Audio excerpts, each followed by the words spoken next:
afternoon, everyone. I would like to wish you all a very warm welcome here on this beautifully sunny day. My name is Joanne and I will be conducting today's ceremony.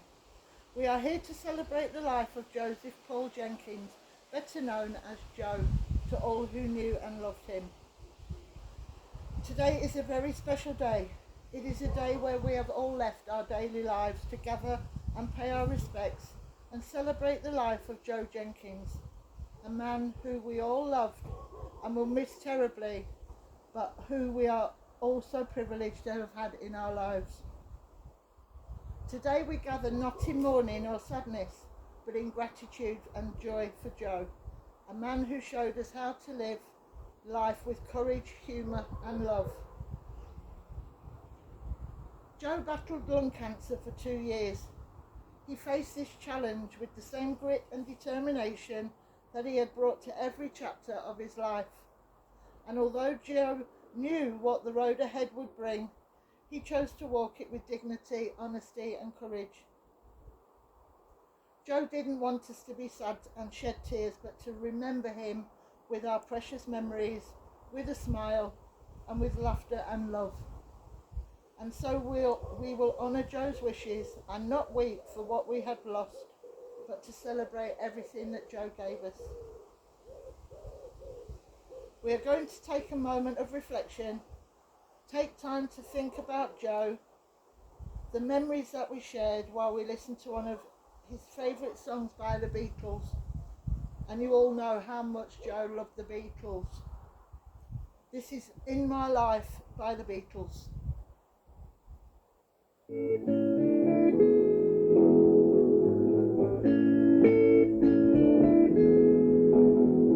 There are places I remember all my life, though some have changed, some forever, not for better.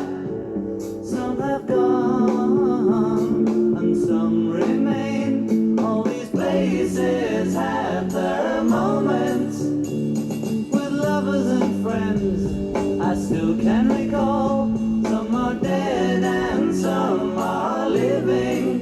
In my life I've loved them all.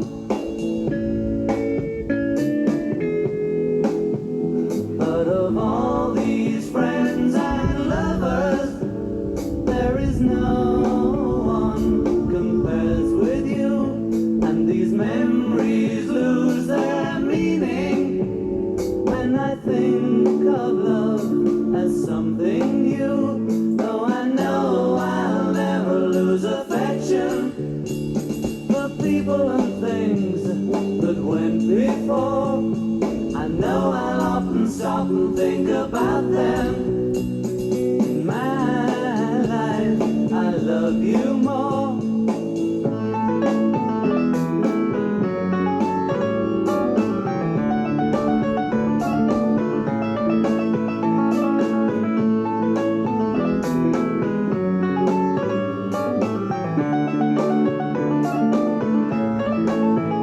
Though I know I'll never lose affection for people and things that went before. I know I'll often stop and think about them. In my life, I love you more. In my life, I love you more.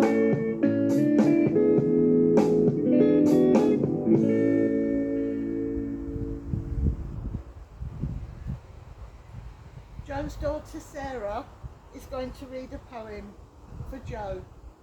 Thank you, Sarah.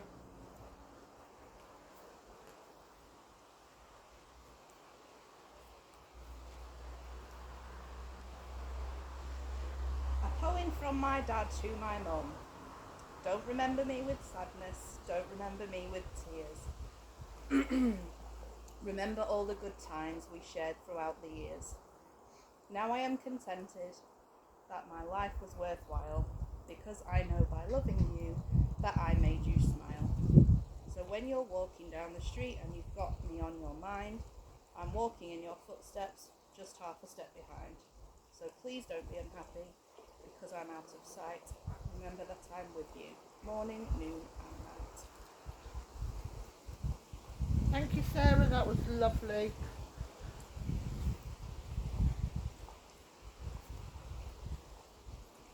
Joseph Paul Jenkins was born in 1949 at City Hospital, Birmingham, the only child of Albert and Elizabeth Jenkins.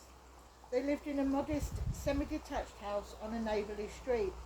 Their home was always filled with love and laughter and music and the lovely smells of Elizabeth's cooking.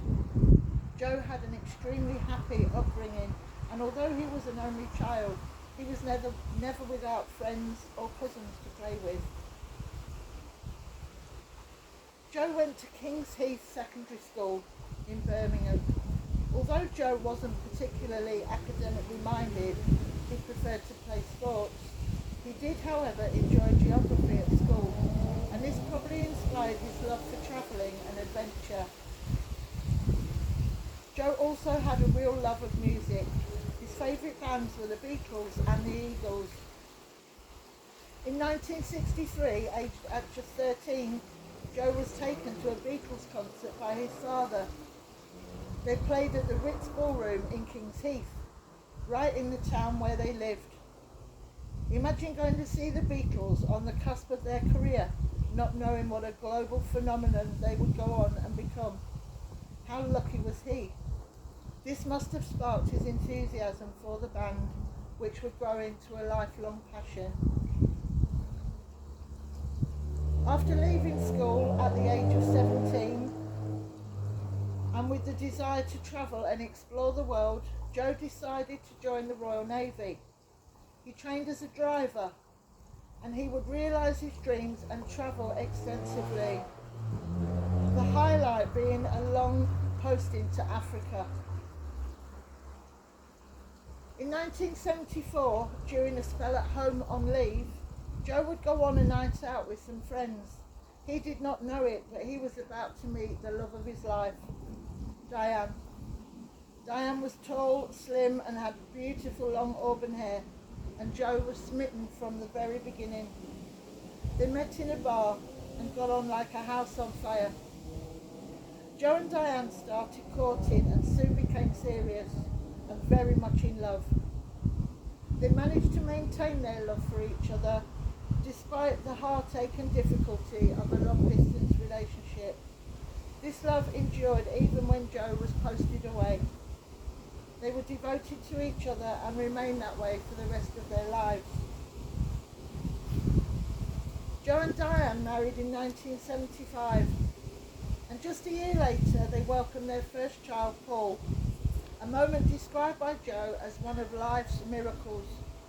The family continued to grow with the arrival of David and Sarah. After the birth of his children, his heart was firmly at home with Diane and the children, and as much as Joe cherished his time in the Navy, he decided it was time to leave and join Civvy Street. He wanted to be present for his children and not miss out on their bedtime stories, any scraped knees and weekend adventures. Joe never regretted this decision, and he knew exactly where his heart belonged with his beautiful family. Later came the joy of his grandchildren, Maisie and Thomas. Joe felt an overwhelming love for these two children as only a grandparent can, with such joy and pride, so much excitement for the adventures they would go on to share, not to mention the fishing knowledge that he could impart on them. Joe's life was rich with laughter and love and unforgettable moments, and while words can paint part of that picture, sometimes it's the images and music that bring it home. The family has put together a short montage to honour these memories. As we watch, we invite you to reflect, not just on what Joe gave us, but on how he made us feel. The song that we're about to listen to is one of Joe's favourite songs, sung by the Eagles. Let's take this time to remember Joe, to smile or maybe shed a tear for a man who filled our lives with so much love.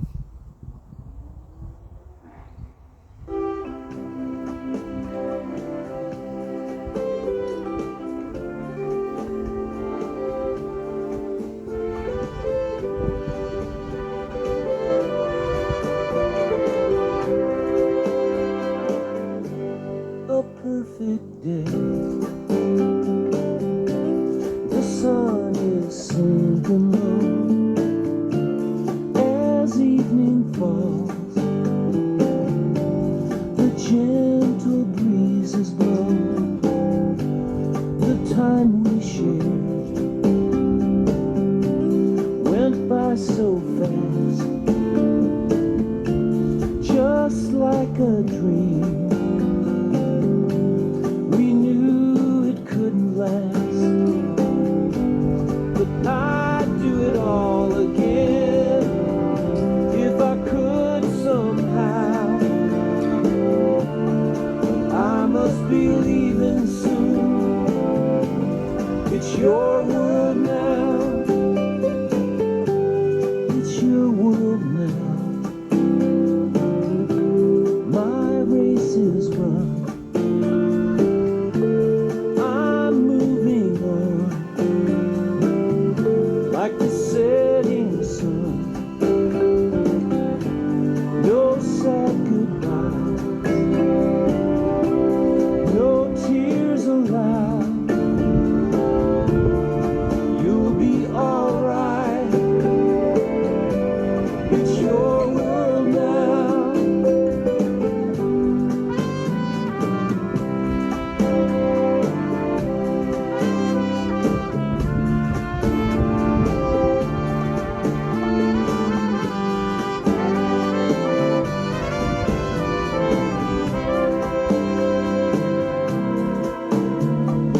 Even when we are apart,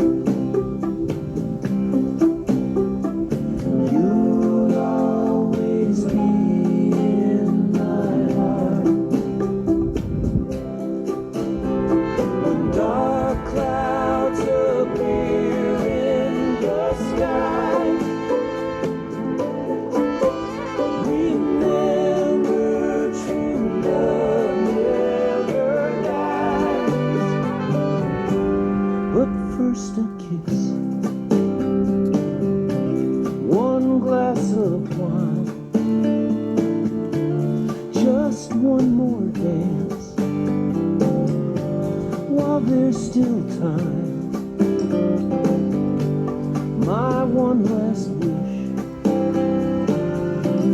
someday you'll see how hard I tried and how much you meant to me. It's your world now. Use well your time. Be part of something good. Leave something good behind. The curtain falls. I take my bow. That's how it's meant to be. It's your world now. It's your world now. It's your world now.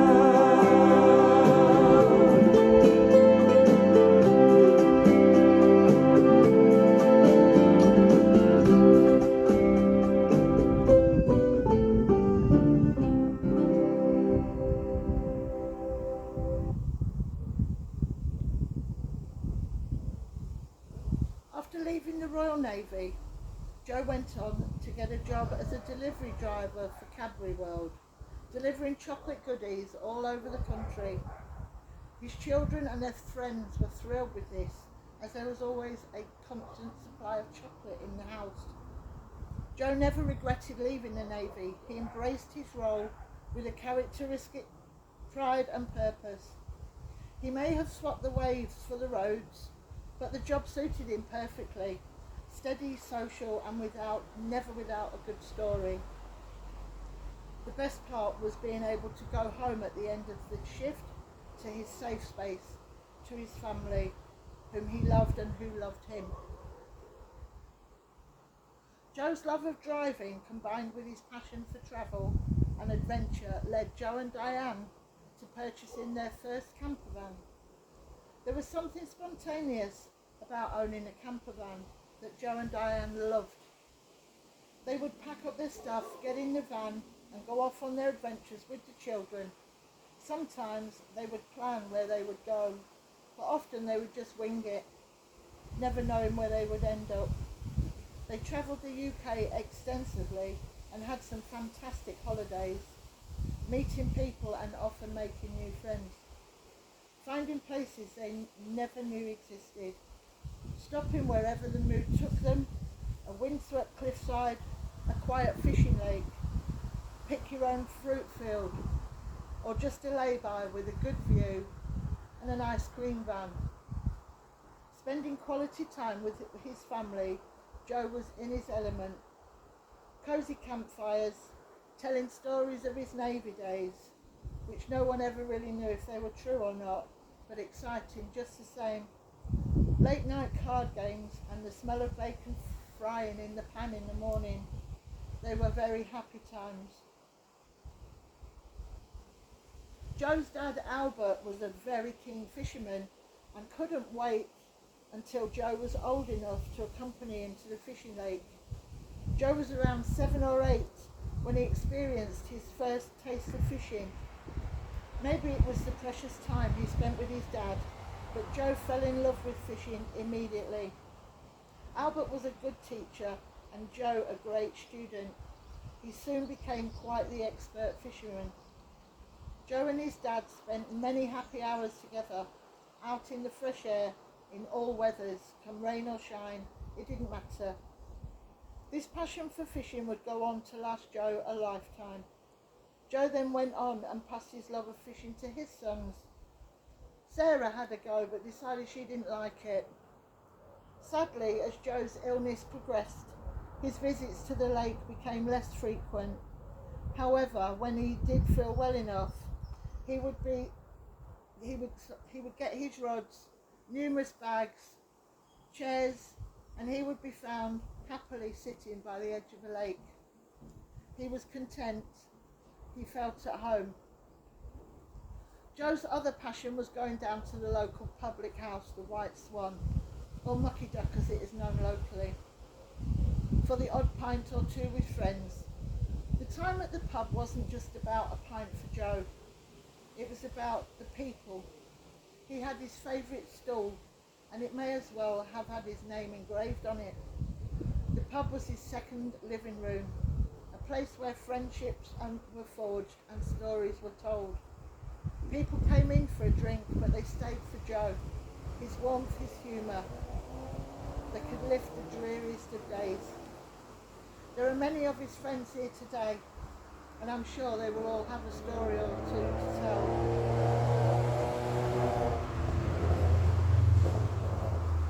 As you all know, Joe battled bravely with lung cancer, finally succumbing to the disease after 2 years.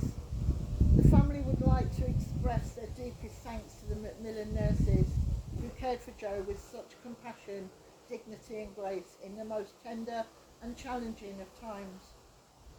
You brought comfort not only to Joe but to all of us who love him. Your presence was steady and your kindness was unwavering. You helped make Joe's final journey one of peace and gentleness, surrounded by understanding hearts. We will never forget the care that you gave, the hands that you held and the space you created for love, for laughter and even the quiet moments of stillness. You made an immeasurable difference to our family and we are eternally grateful. Thank you. There will be a collection box for Macmillan nurses at the exit should anyone wish to donate. Thank you very much. Joe is going to be missed by all who knew and loved him, friends, colleagues and family alike. The loss that Diane feels is immeasurable. Losing Joe leaves a space that no one else can fill. He was their soulmate and absolute best friend. However, their love endures in Diane's memories, in the faces of their children and grandchildren, in every song they danced to and every place they visited. Grief will come in waves, but so too will gratitude for a love that spanned decades, for the life that they shared side by side, and for the comfort of knowing that Joe's love wraps around her always. But as we know, Joe did not want this occasion to be a sad one. He knew and was prepared for this moment. His wish was to be remembered with joy and laughter, and for all the happy and good times he shared with us all. Joe wanted his ashes to be scattered at home in his back garden, a place that he loved dearly, surrounded by all those that he loved so much. So the family would like to warmly invite you to their home this Saturday at 1 p.m. Together, we will scatter Joe's ashes and, as per his specific instructions, have a party, have some food, drinks and music, and we hope that you can make it. Dear family and friends, the time has come for us to say our final farewells to Joe. Goodbyes are only for those who love with their eyes. For those who love with their heart and soul, there is no such thing as separation. Today, we don't grieve because we lost Joe. We grieve because we were lucky enough to have him. And though he is no longer by our side, his spirit is stitched into our days in every shared joke, every familiar song, every sunset scene from the camper van window. So let our grief not be heavy, let it be bright. Let it remind us how fiercely we loved and how deeply we were loved in return. Let it not close the door, but leave it ajar, so that the memories can wander back in, smiling because Joe wouldn't want our heads bowed. He would want them raised, glasses full and our hearts open. Joe, it is because of the life you have led, the love you have shown, and the life gift you have bestowed, and all the fun you have had, that we are gathered here today. Rest assured we will be back to pick you up in time for your party. We have almost reached the end of our ceremony for Joe. The family and I would like to thank you all once again for being here to celebrate Joe's life. In a few moments, the funeral director and chapel attendant will assist you to leave as we listen to Here Comes the Sun by the Beatles. Thank you all once again for being here. Take care of each other and have a safe onward journey.